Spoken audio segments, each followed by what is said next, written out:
Hi, I'm Holly Draney with Riley Blake Designs. Here at Riley Blake, I am the VP of Creative Design, and I'm really excited to join you in this sew-along of the American Independence Quilt. I thought it would be fun to kind of unveil the kit box. So we've got this cute kit box that has the great Liberty Bell on it, but when you open it, look at what you get. So first up, we've got this great pattern. Now this pattern does come in the kit, but it is also available as a standalone pattern if you didn't purchase the kit. And then it's got the great fabrics from this collection. And this was a collection that we developed in-house with our talented graphic design team, and they did a great job. Let me just show you a little bit of this. Just fan it out here a little bit. This is one of our favorite prints because it shows all of these different little colonial icons, from the soldiers standing to the bell, the eagle. It's just such a cute print. So let's go ahead and let's get started by talking about a few things you're going to want to know for this sew-along.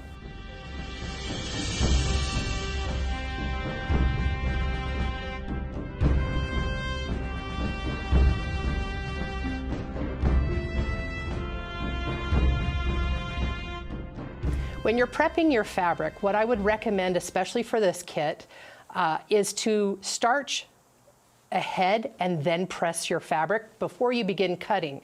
I did that on all of my pieces except for small pieces like this 5-inch square. And even I do not recommend that you starch your panel.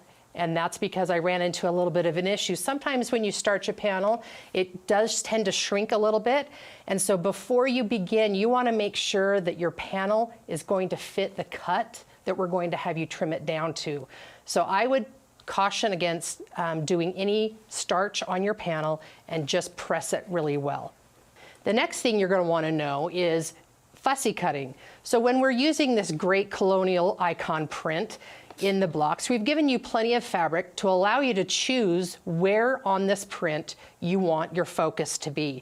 So as you begin cutting, make sure you're flipping back and forth in your pattern from your cut page to the quilt page, the block page, so that you can see if there's anything that needs to be fussy cut at that time. It'll just help you have a better, you'll be more happy with the finished product if you can select what we're fussy cutting.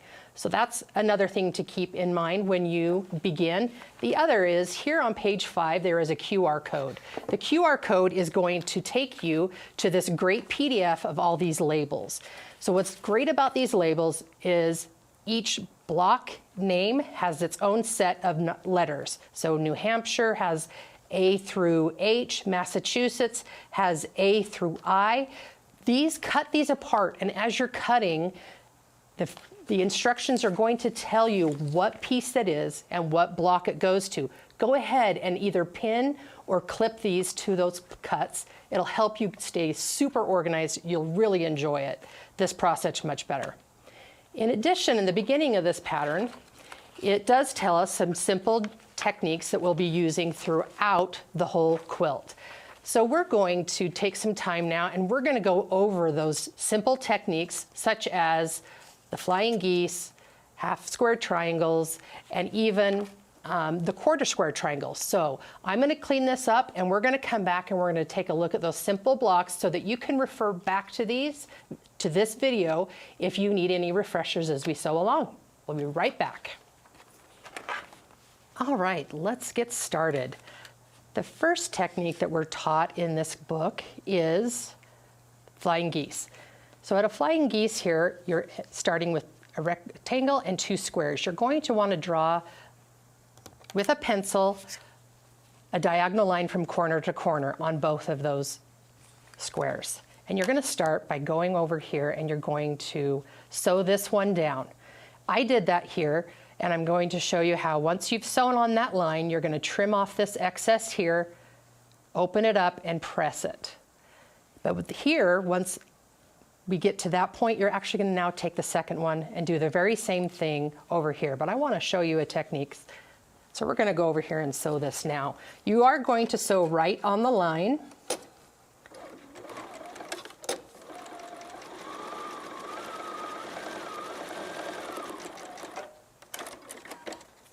All right.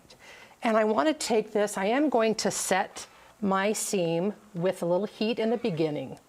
And then I'm going to take it over here real quick, and we're going to make sure it's squared up. Now, I want to tell you something. Every time you take a class or every time you're watching a video of someone new sewing, you're going to learn something new. Even myself, I was preparing to get ready for this, and I've been sewing and quilting for over 20 years, and I still went back and watched a different video and learned something new.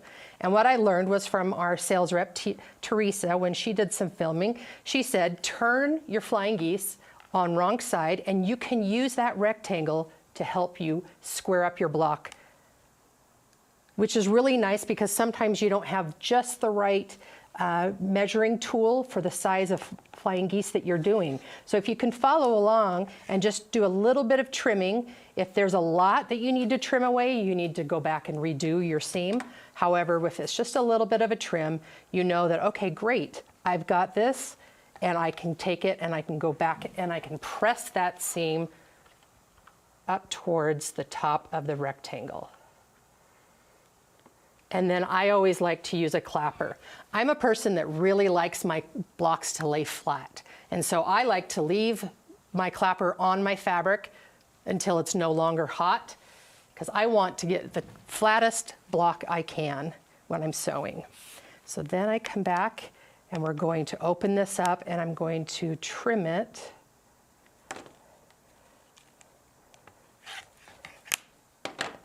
And there is your flying geese. That was great. So that's an easy one. I think everyone is familiar with, but just as a refresher, it's always good to go back and learn again. So that's our flying geese. Now we're going to tackle the half square triangles, or excuse me, the stitch and flip. So stitch and flip is really simple. There's different, doesn't matter what your base cloth or your base fabric is, doesn't matter if it's rectangular, square, or whatever, the stitch and flip method is the same. In this case, it is a rectangle and I'm using this square. I've taken and I've drawn with a pencil a line from corner to corner, and now I'm gonna go sew this block here. I like to turn it so I'm not starting with a point when possible, because I don't want it to get caught in my feed dogs. And I'm going to do the same thing that I did with my flying geese. I'm going to turn it over and say, okay, did I need to square up? Are there any little hairs or threads that need to be trimmed away just to give us the best possible block? And that is that. So I'm going to go over here. I'm going to set my seam with steam. Now I did a little investigating. Why do we set a seam? What is that important? And I can tell you, in all the years that I've sewn, especially in the beginning, I did not. And I didn't understand why it was a necessary step, but it helps relax the fibers and allows the thread to kind of work its way into the fabrics, binding them together a little bit better. So you just want to relax that. It'll just help you have a much softer, flatter block. So that's what we're doing here. And then I'm going to press it, and I'm going to set that clapper on it. I really like these clappers because, one, I like the weight. The weight helps keep that block flat, but it also absorbs some of the moisture, so that makes it so it's not gonna kind of start to, as the moisture disappears, your fabric can kind of start to ripple a little bit. So I like it that we can take away that moisture. So I'm end up with a nice flat block here. And if you want, this would drive me crazy if I were sewing at home, so I'd take it back to my pressing station, press it again, and put my clapper on it so that it could come back very flat. Piece of cake, right? That's our stitch and flip method. Next up, we're going to do the 2 at a time half square triangles. And it's probably something that you're very familiar with, but we're starting out with 2 squares here. We're going to draw on the lighter one, we're going to draw from one corner to the other with a pencil. And then, because it's 2 at a time, that means we're going to sew a line, a 1/4 inch seam on both sides of the line. So let's go do that now.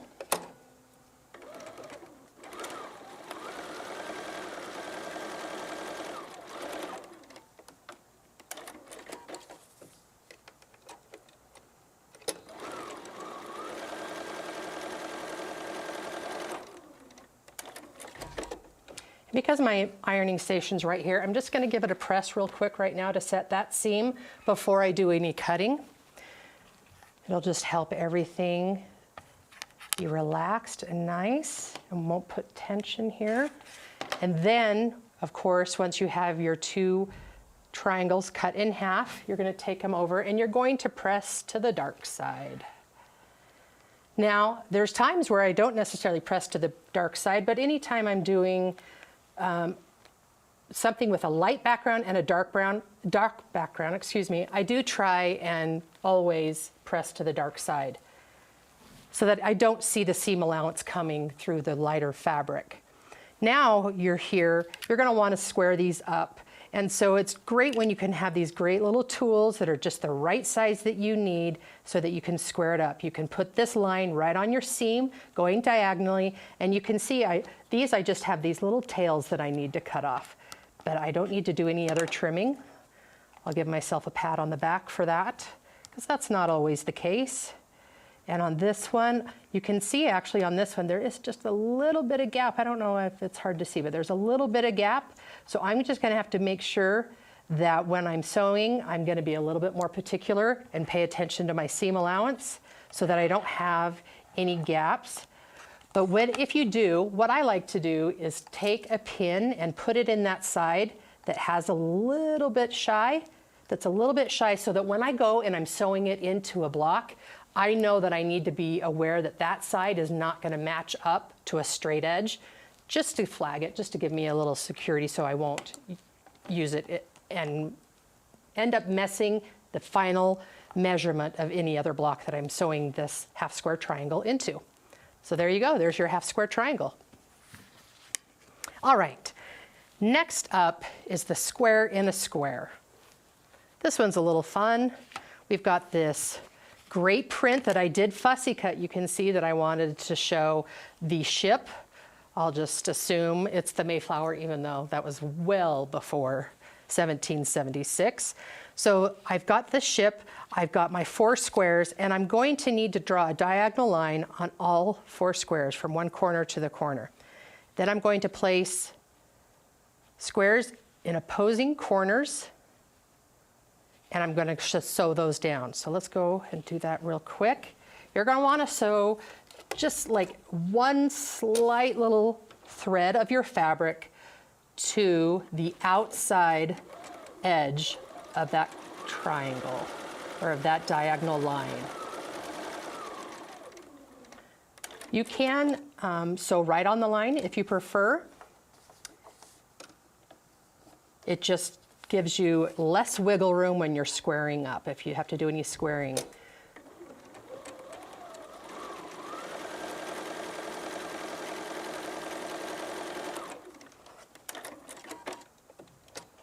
All right, so now here I'm going to go over, I'm going to set my seam, and then I'm going to fold these back. Fold my corners back like this. Again, I'm going to want to use my clapper and just absorb some of that heat. Use the little weight of the clapper just to give that seam allowance a little bit of an extra press. And then I'm going to come over here. I can flip it over to the wrong side and I can look and see if there's anything that I need to trim off. There's a little bit of hairs here, but I will wait until my final press. This one here, there is just a hair of blue that's coming through. But otherwise, it looks pretty good. So I'm going to flip it back to the right side, and I'm going to take my ruler, line up that 1/4 inch of this ruler with your seam, and trim. I love these rotating mats because then I don't necessarily have to move everything when I am trimming things. I can just rotate. Okay. Now that we have this, we're going to take it and we need to sew on the opposite corners again. So we'll take this one here, and this one will go here.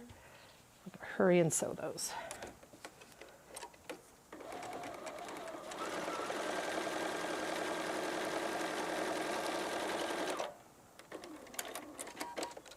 I always like to have a Diet Coke, some chocolate, maybe, I really like Skittle Littles. I don't know if any of you been introduced to Skittle Littles. They're just regular Skittles, but they're tiny. And I don't know what it is about tiny, but it's always better. All right, so I'm going to come here, I'm going to set my seams, rotate, and then I'm going to press open my triangles. Use my clapper, and there you go. Come here, again, it's nice that this ship is right where it's supposed to be, nice in the center, and I'm just going to check. I can see that I don't have any blue showing, so I don't need to trim. Again, I'm going to pat myself on the back because that doesn't always happen.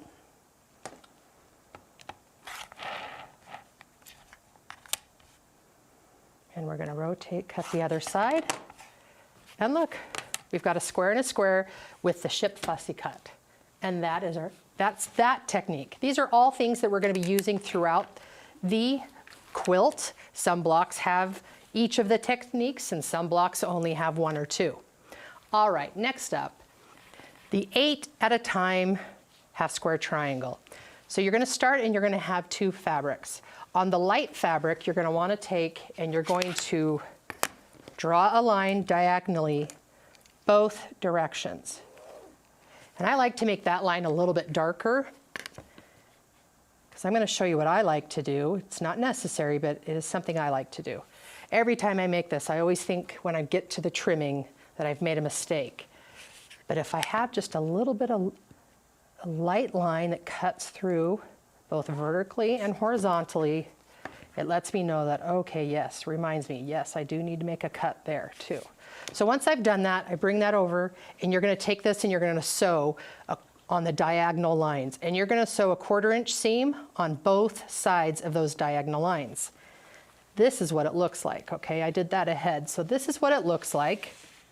And you can see it's got like a double X. It's kind of like you've made a plaid on the back of your fabric. So once you get it here, take it over to your pressing station and set those seams just so that they're nice and relaxed.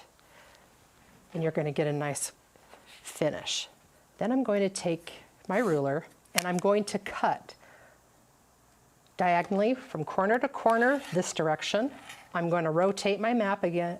Again, this is really nice when you don't have to stand it up and move it to a different spot on your cutting mat. Then you're having to reline everything up.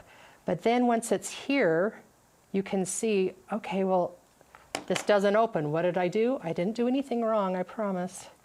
You've got to make your other 2 cuts. And so that's why I put that little straight line, just to help me to make sure that I am making the cut where I want it.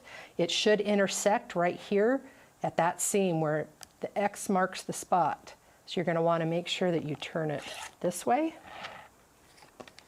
And then again, this way. Once you have those, you've got your half square triangles, and we've made 8 of them. You're going to take it. Again, you're going to press to the dark side. We already set the seam before we cut. Lay my clapper on there. You'll bring it back to your cutting table and you'll use your tools to do the squaring up where you need it. So this one, you can see that I'm going to need to trim off the tails. But otherwise, the edge looks pretty good. So there you go. Now you'll take and you'll do the same thing with these other 7 half square triangles. And there you are. That was 8 at a time. Just gives it a little bit something to make it a little more quick, make it more uniform. We all know that usually when we're sewing and we're doing any chain piecing, it just helps simplify and speed up the process.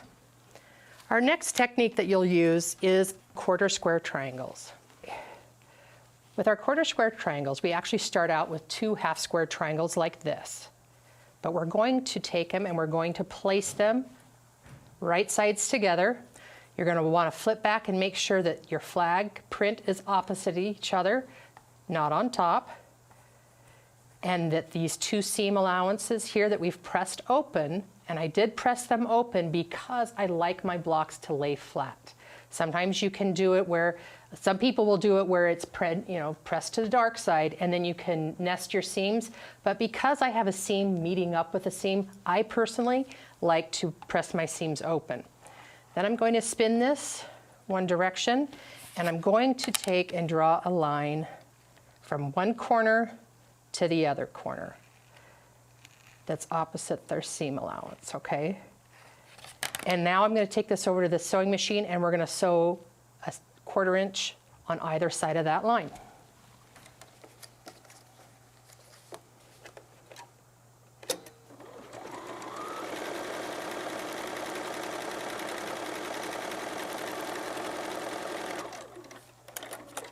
Quickly turn it around, go the other direction.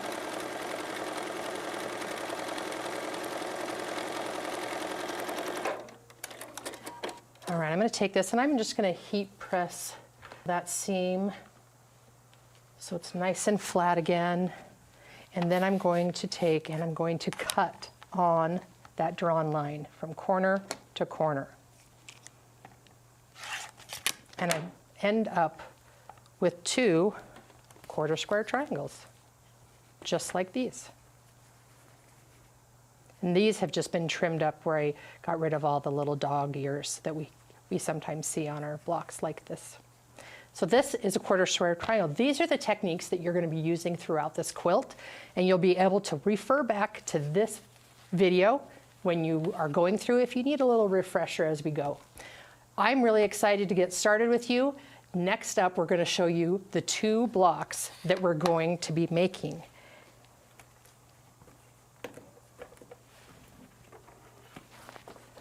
We've got New Hampshire will be the first one here with the Liberty Bell there. And then we're going to have Massachusetts right here. So these will be the first 2 blocks that we make in the sew along, and we'll see you next time.